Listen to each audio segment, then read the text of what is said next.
Icarus की कहानी हम सभी ने काफ़ी बार सुनी है, जिसके बाद बस एक ही लाइन याद आती है that Icarus flew too close to the sun and that's why he fell. But आज मैं तुम्हें इकरस की स्टोरी थोड़ी डिफरेंटली बताती हूँ।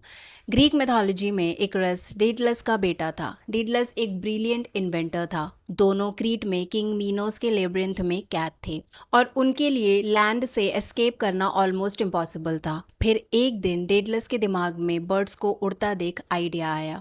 उसने वैक्स और फेदर्स से दो पेयर्स ऑफ विंग्स बनाए एंड उड़ने से पहले इकरस को वार्न किया था, ना ज़्यादा नीचे उड़ना क्योंकि सी का मॉइस्चर विंग्स को हैवी कर देगा, और ना ज़्यादा ऊपर जाना क्योंकि सन की हीट वैक्स को मेल्ट कर देगी। बेसिकली बैलेंस में रहना। बट इकरस यंग था, इतने टाइम से इम्प्रेजेंट था, और जब वो पहली बार उड़ा he got very excited and warning भूल गया।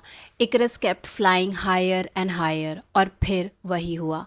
सन की हीट से वैक्स मेल्ट हो गई, विंग्स टूट गए और इकरस सी में गिर गया and he died.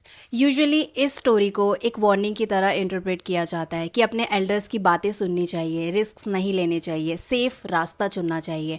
But Icarus की कहानी का एक और इंटरप्रिटेशन है विच आई पर्सनली लाइक। जब इकरस नीचे गिर रहा था he was smiling, not because he was happy about dying but because he had finally experienced what it felt like to fly.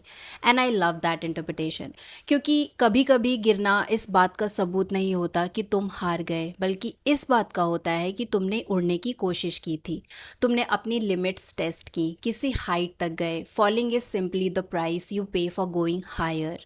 इसलिए उड़ने की हिम्मत करो, क्योंकि ऊंचाई से गिर जाना शायद इतनी बड़ी ट्रेजेडी नहीं है जितनी बड़ी ट्रेजेडी है कभी उड़ने की कोशिश ही ना करना, और पूरी ज़िंदगी सोचते रहना काश एक बार ट्राई किया होता।